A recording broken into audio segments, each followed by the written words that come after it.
그러면은 예수님께서 이 땅에 세우신 지역교회 명령하신 의식은 딱 두 가지라고 그랬죠. 침례와 주의 만찬이라고 그랬어요. 그리고 성경에 어떠한 의식도 더 지키라고 명령하신 적이 없어요. 부활절을 지키라든가 또 맥주감사절을 지키라든가 또 추수감사절을 지키라든가 사순절을 지키라든가 이런 거 명령한 적이 없어요. 그런데 이 교회들이 너무 바쁘죠. 분주하고 심지어는 이 삶은 달걀까지 돌리면서 거기다 또 그 색깔까지 펴갖고 이제 돌려주는 교회도 있어요. 예수님께서 어떻게 죽은 삶은 달걀에서 부활할 수가 있는가? 이것은 하나님께서 아주 진노하실 일이에요. 근데 그걸 죄인지 모르니까 그렇게 돌리고 있는 것이. 그런데 오늘날 교회 안에서 여러 가지 의식들과 절기들, 전통들을 지키는 것은 인간이 만들어낸 전통에 불과한 것이에요. 하나님을 대적하는 의식에 불과하다 이것이. 그래서 우리는 주의 만찬에 이 소중한 성경적인 의미를 우리가 다시 되새겨봐야 돼요. 그리고 그분의 죽으심과 다시 오심을 기다리는 자세를 다시 한번 다짐하는 시간을 가져야 돼요. 첫째는 주의 만찬을 기념해야 되는 목적이 어디 있는가 이것이. 주의 만찬을 기념하는 목적. 우리는 죄사함을 받기 위해서 주의 만찬에 참여하는 것이 아니에요. 구원받은 성도들만이 주의 만찬에 참여할 수 있는 것이에요. 한 발 더 나가서 구원을 받았을 때 주님과 내가 죄 문제 해결이 안 됐어요. 범죄한 상태에 있어요. 자백을 하지 않았다. 또 교회에서 징계를 해서 이제 추리를 당해서 있는 상태라. 그러면 이제 주의 만찬을 받을 수가 없는 거예요. 주의 만찬 받을 수가 없어요. 어떤 사람은 이 교회에서 죄를 짓고 다른 교회를 피신해서 그 교회에 슬금 모이들어서 주의 만찬을 받고 있어요. 그러면 그 교회도 또 죄를 짓는 거예요. 분별하지 못하니까. 우리가 주의 만찬에 참여하는 것은 주님의 명령에 복종하기 위함이에요. 고린도서 11장 24절인대로. 또 주님께서 죽으심을 우리가 기억하는 것이에요. 26절인대로. 주님의 죽으심을 그분께서 오실 때까지 선포하기 위한 것이에요. 그래서 우리가 주의 만찬을 시행하는 것이죠. 다시 23절에서 26절을 보죠. 내가 주께로부터 받은 것을 너희에게 전달해 주었나니 그랬어요. 이는 예수께서 넘겨주시던 그 밤에 빵을 가지고 감사를 드린 후 띄어 말씀하시기를 이것은 너희를 위하여 쪼개진 나의 몸이니 받아 먹으라. 이것을 향하여 나를 기억하라고 하셨습니다. 식후에 대와 같이 잔을 가지고 말씀하시기를 이 잔은 나의 피로 된 새 언약이라. 이것을 향하여 너희가 마실 때마다 나를 기억하라고 하셨느니라. 너희가 이 빵을 먹고 이 잔을 마실 때마다 주의 죽으심을 그분이 오실 때까지 선포하는 것이라 그랬습니다. 분명히 주의 만찬이 왜 해야 되는가? 당위성에 대해서 아주 자세하게 우리에게 밝혀주고 있어요. 예수님께서는 빵을 떼어서 제자들에게 나눠주시면서 이것은 너희를 위하여 쪼개진 나의 몸이라고 하는 거예요. 그분이 몸이 쪼개졌다는 것은 그분이 살이 이제 찢겨져서 갈보리 십자가에서 누구를 위해서 여러분이나 저를 위해서 희생을 당하셨다는 의미예요. 그분의 찢어진 살을 통해서 우리는 그분께서는 그분의 혼을 갖다가 우리에게 전부 다가 이렇게 나눠서 어떻게 되느냐 이제 구속해 주신 그 모형이라 이것이. 그분의 영은 살아서 살이 찢겨진 몸의 뼛속에 여전히 남아 있었는데 주의 만찬 전에 예수님이 12제자들이 먼저 식사를 했어요. 먼저 식사를 했어요. 제자들과 먼저 식사를 마친 뒤에 빵을 떼어 나눠주셨고 잔을 나눠주셨는데 1년 중 언제 몇 번씩 또 특정하게 어느 주에 이렇게 해야 된다. 이건 성경에 없어요. 매주마다 하든 한 달에 한 번씩 하든 두 달에 한 번씩 하든 세 달에 한 번씩 하든 여기에는 이 성경에는 규제사항은 없어요. 그 교회 형편상 이제 정해갖고 하면 돼요. 우리가 이제 두 달에 한 번씩 하죠.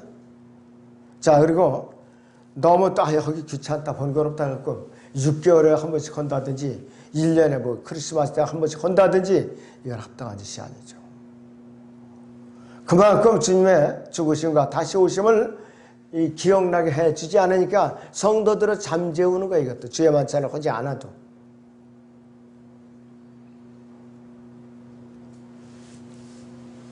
자, 그래서 이 빵을 떼고 잔을 마실 때마다 나를 기억하라고 그랬어요. 나를 기억하라고 말씀하고 있어요.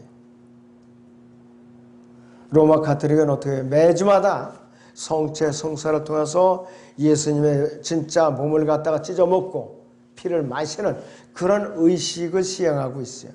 수없이 예수님을 갖다 갈보리 십자가에 못 박는 짓이라는 거예요.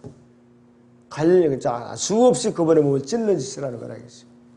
그리고 예수님을 어떻게 되는가? 교리적으로 다시 못 박아 죽이는 그런 반복적인 행위를 하고 있어요. 예수 그리스도를 기억한다는 것은 뭐냐? 그분의 죽으심을 기억하라는 말이에요. 주님께서 이 잔은 나의 피로 된 새 언약이라고 말씀하셨어요.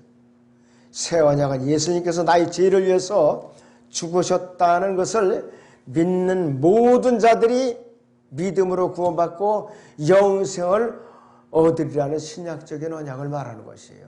신약으로 그 언약이라고 했어요. 그럴 때는 죄에 많지 않은 그분의 죽으심을 기억하고 기념하는 것이라고 했어요.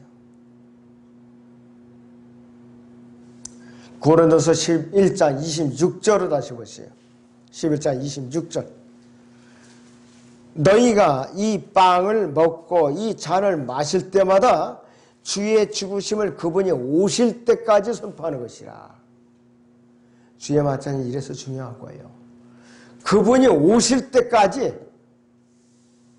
그분의 죽으심과 그분의 죽으심 오실 때까지 선포하는 의식이 바로 주의 만찬이에요. 근데 왜 빠지느냐 이게 주의 만찬 시간에. 왜 이렇게 소홀히 없고 범죄하는 게 범죄행위예요. 광고를 며칠 전부터 들여놨으면 정결한 마음으로 참여해야 되는 거예요. 이 주의 만찬에. 그런데 이렇게 불순종하고 주님을 대적한다면은 올바른 자세가 아니에요, 이거는. 자, 그래서 그분이 오실 때라는 말을 주목을 해야 되는 것이에요. 그분의 죽으심을 기억함과 동시에 그분의 다시 오심을 우리는 또 기억해야 되는 거죠. 뭐를 통해서? 주의 만찬을 통해 가지고. 그리고 그분을 기억한다는 것은요, 그분의 죽으심을 기념하고 그분의 다시 오심을 우리가 되새기는 것이에요. 그리고 주님께 재림하실 때는 우리가 그분의 죽으심만은 상기하는 게 아무 의미가 없어요. 그분의 희생을 같이 우리가 되새겨야 되는 거라겠어요. 그분께서 오실 때까지 선포하는 거라고 그랬어요. 그분이 우리를 데리러 오시면은 이제 끝나는 거예요, 모든 것이. 들림받으면 끝난다 이것이. 그러니까 주의 만찬은 언제까지 해야 되느냐? 교회가 들림받을 그 순간까지는 중단할 수가 없어요. 계속해야 된다 이것이 바로. 우리는 그분을 기억할 때마다 그분의 죽으심뿐만 아니라 그분이 다시 오심을 반드시 기억해야 된다 이것이. 그리고 성도들이 교제를 나눌 때에 예수 그리스도의 재림을 기억하지 않는다면은 우리 그리스도인들 사이에 진정한 교제가 될 수가 없다 이것이에요. 주님의 다시 오심의 소망이 없이 교제를 해본들 그거는 잡다한 그냥 만남에 불과한 거예요. 세상에 혀게 돼 있어요. 필연적으로 세상에 혀게 돼 있고 남을 헐뜯게 돼 있고 시기, 질투, 모방 이것이 분명히 따르게 돼 있다 이것이에요. 자, 그렇다면은 주의 만찬에 참여할 수 있는 자격은 물론 거듭나야 되죠. 그리고 주님과의 관계가 올바로 돼 있어야 돼요. 어긋나면 안 된다 이것이. 자, 고린도전서 10장 17절을 봅니다. 고린도전서 10장의 17절을 보겠습니다. 이는 우리 많은 사람이 한 빵이요 한 몸이기 때문이며 우리가 모두 그 한 빵에 참여하기 때문이라 그랬어요.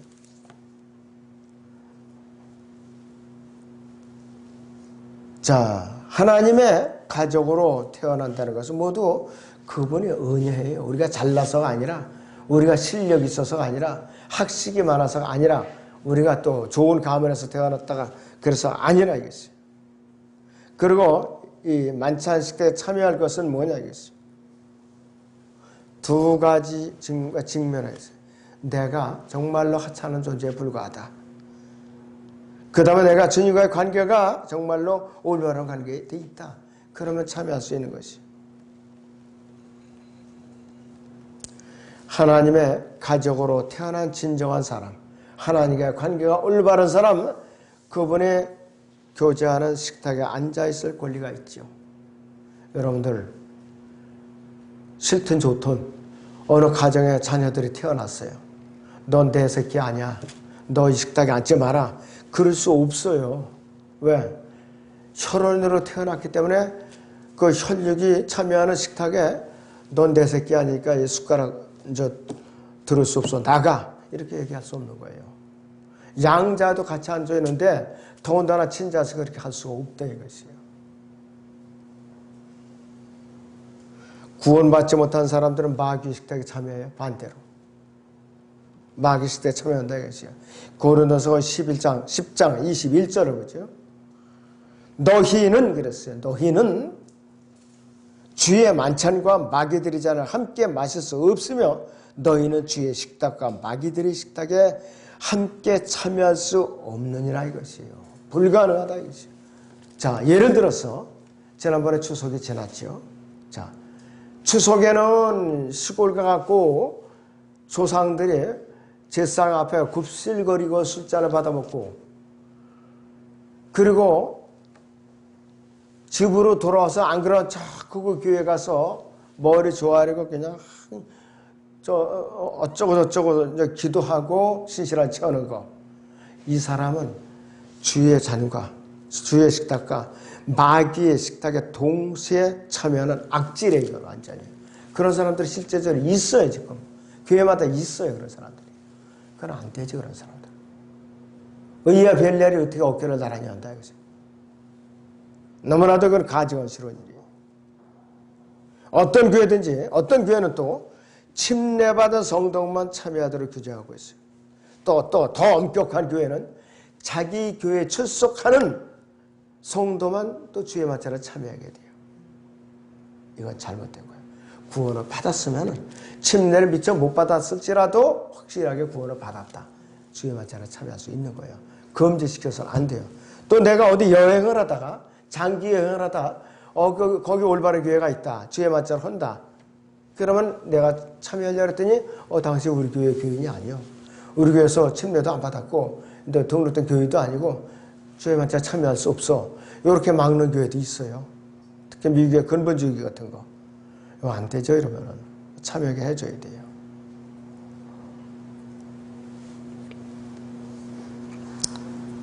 자, 그리고 교회에서 징계를 받았어요. 추례를 당했어요. 그러면 그 징계가 풀릴 때까지 참여할 때까지는 주의 만찬에 참여해서는 안 돼요. 근데 이 사람이 그 사실을 숨기고 다른 교회에 슬그머니 숨어 들어갔고 거기 가서 이제 주의 만찬에 참여한다. 이거는 하나님께 아주 가증스러운 죄를 짓는 거예요. 그러면 안 되는 거예요, 우리가. 그리고 우리는 구원받은 모든 그리스도인은 한 빵이요, 한 몸을 이루고 있는 것이에요. 그래서 주의 만찬에서 영적인 그리스도의 몸과 그 다음에 영적인 그리스도의 피의 교제를 나누는 것인데 여러분들이 이 주의 몸을 갖다 더럽혀서는 안 되죠. 그 다음에 그렇다면 우리가 주의 만찬에 참여하기 전에 살펴야 할 구체적인 일들은 무엇인가 이것이에요. 구체적인 일들 고린도전서 11장 거기 보세요. 27절부터 34절을 보죠. 고린도서 11장 27절에서 34절을 보겠습니다. 그러므로 누구든지 합당치 않게 이 빵을 먹고 주의 이 잔을 마시는 자는 주의 몸과 피에 대해 죄를 지는 것이라. 사람이 자신을 살펴보고 나서 그 빵을 먹고 그 잔을 마셔야 하려니 이는 주의 몸을 분별하지 못하고 합당치 않게 먹고 마시는 자는 자신의 저주를 먹고 마시는 것이기 때문이라. 이 때문에 너희 가운데 많은 사람이 약하고 병들었으며 상당수가 잠들었느니라. 만일 우리가 우리 자신을 판단한다면 판단받지 않으리라. 그러나 우리가 판단을 받는 것은 주께서 징계를 받는 것이 주께 징계를 받는 것이니 이는 우리가 세상과 함께 정죄받지 않게 하려 함이로다. 그러므로 나의 형제들아 너희가 먹으려고 함께 모일 때면 서로 기다리라. 누구든지 시장하든 집에서 먹으라. 이는 너희가 함께 정죄받지 않게 하려는 것이라. 나머지 일들은 내가 가서 정리하리라 그랬습니다.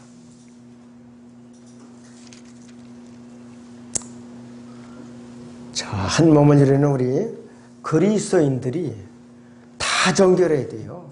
전부 다 정결해야 돼요.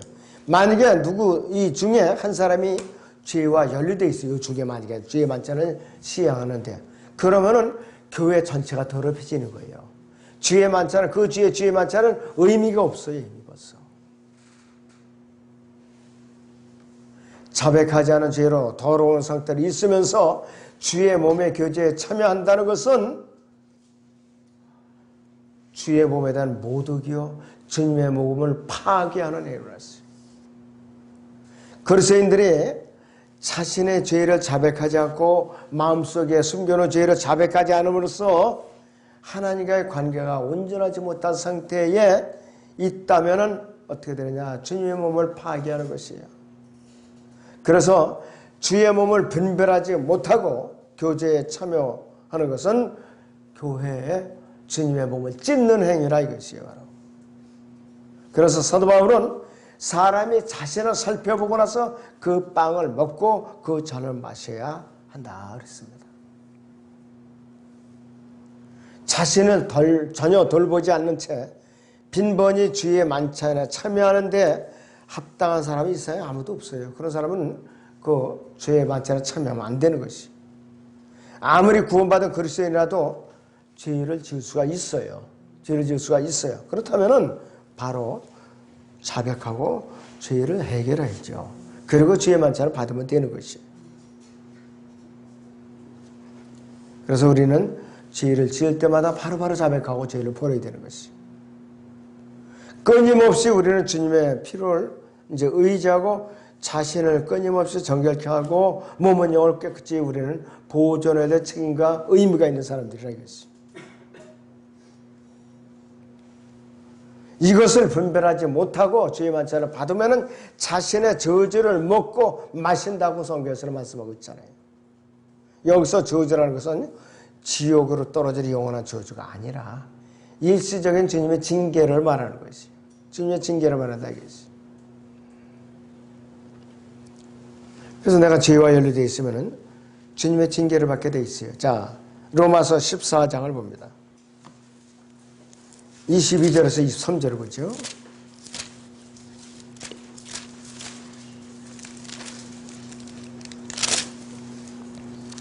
내게 믿음이 있느냐? 그 믿음은 하나님 앞에서 스스로 가지고 있으라. 자신이 승인하는 일로 자신을 정죄하지 아니하는 자는 복이 있도다. 그러나 의심하는 자는 그가 먹을지라도 정죄되었나니 이는 믿음으로 먹지 아니하였기 때문이라. 믿음으로 아니하는 모든 것이 죄니라 그랬어요. 일시적인 죄이죠. 주님의 징계 때문에 불결한 마음으로 주의 만찬을 받았기 때문에 사람들이 병에 들어갔고 약해서 죽기도 해. 심지어는 죽기도 한다 이것이. 죽기도 한다 이것이. 이 때문에 너희 가운데 많은 사람이 약하고 병들었으며 상당수가 잠들었느니라. 점잖은 말을 표현해 준 거예요. 죽었다 이거예요. 하나님께 내리치셔가지고.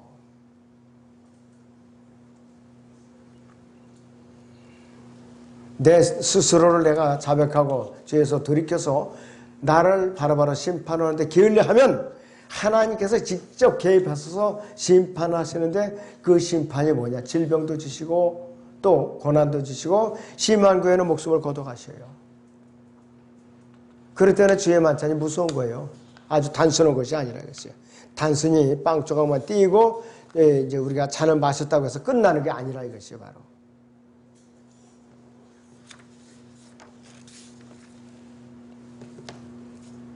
자, 여러분들 이 고린도 교회는 어떤 문제가 있었냐면은 주정뱅이들이 많았나 봐요. 교회 안에 술주정뱅이들이. 그러니까 주의 만찬을 행하는데 미리부터 취해가지고서 비틀거리고 교회 안에 와서 어슬렁거리는 거예요, 이게. 응? 그리고 가난한 사람들을 본체만 취하고 자기만 싸워가지고서 그냥 주워 먹는 거예요, 자기만. 그 가난한 성도한테 이거 좀 드시라고. 하나 좀 주면 누가 잡아먹냐, 이거 한마디로. 그런 짓을 하니까 가난한 사람들 주눅이 들어갖고 저 구석탱이에 쪼그리고 앉아있는 거예요, 저 그냥. 어? 아무것도 뭐 적어하지 않고. 그런 상태에서 주의 만찬을 받다 보니까 주의 몸이 더럽혀지고 그 사람이 징계를 받아서 주 안에서 더러는 잠들었느니라. 죽었다 이거예요 바로.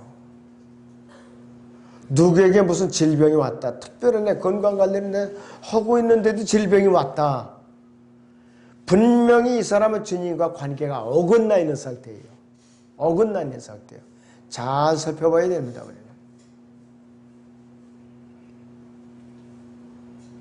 자, 여러분 고린도서 본문 11장 33절 34절을 보시오. 11장 33절 34절을 봅니다. 그러므로 나의 형제들아 너희가 먹으려고 함께 모일 때면 서로 기다리라. 누구든지 시장하거든 집에서 먹으라. 이는 너희가 함께 정죄받지 않게 하려는 것이라. 나머지 일들은 내가 가서 정리하리라 했습니다. 연약한 지체들을 좀 보살펴주고 생각을 해달라 이 뜻이에요 바로. 먼저 자기의 만찬하려고 욕심을 부리지 말고 다 모일 때까지 기다리라고 충고하고 있는 것이고, 우리가 주의 만찬에 참여하는 목적은 그분의 죽으심과 다시 오심을 기억하는 가운데 주의 몸과 피의 교제를 나누려는 것이에요. 여기는 조건이 몇 가지 있어요. 제가 9가지를 소개해드리겠습니다. 첫째는 내가 진심으로 예수 그리스도를 믿고 있는가? 거듭나는가 이것이. 나는 확실하게 하나님의 가족으로 다시 태어난 사실이 있는가? 그리고 내가 자백하지 않은 죄가 있는가 이것이. 그리고 내가 탐욕과 시기, 질투, 교만, 불순종, 세상을 내가 끌어안고 있는가? 그리고 나의 몸이 정결한 상태에 있는가 이것이. 그리고 예수 그리스도 증거하고 있는가? 성경 읽고 기도하는 데 내가 규칙적으로 시간을 들이고 있는가 이것이에요. 이런 것이 다 수반되어야 되는 것이. 그리고 나는 마음을 다하여 정말로 참여하고 또 내가 관계가 어긋난 것이 없는가. 그리고 경건한 삶을 내가 추구하고 있는가 이것이. 그리고 내가 마음을 다하고 혼을 다하고 힘을 다해서 지성을 다해서 하나님을 내가 사랑하고 있는가. 내 이웃은 내 몸과 같이. 이건 내 이웃은 구원받은 사람들이 아니에요. 구원받지 않은 사람들이 아니에요. 교회 안에 있는 다른 지체들을 말하고 있는 것이죠. 사랑하고 있는가 있어요. 그리고 나를 대적하여 죄를 지은 원수들을 내가 정말로 복음을 전하려고 연민의 정을 갖고 그들을 내가 용서해 줬는가 이것이. 내가 다른 걸 못해도 저놈의 인간은 내 죽어도 내가 지옥 가도록 내버려 둘 것이고 죽어도 내 용서를 못해. 그런 마음을 갖고 있으면 기도 응답 안 됩니다. 나를 위해서 용서해 주는 거야. 나를 위해서. 나를 위해서. 그리고 내가 복음을 꾸준히 전하고 있는가 이것이. 그러나 교회 안에서 주님을 성실하게 섬기고 있는가? 내가 주님께 온전히 물질을 드리고 있는가? 이 모든 것들, 이런 사항들이 주의 만찬에 참여하기 위한 1년에 수반되는 모든 준비 과정이에요. 그냥 단순히 생각 없이 주에 나와서 잔만 마시고 이 빵만 뗐다고 다 마치는 거 아닙니다, 여러분들. 이걸 여러분들이 마음속에 깊이 새기고 앞으로는 주의 만찬을 받을 때는 좀 더 진지한 자세로 임해 주시길 바랍니다. 기도하겠습니다.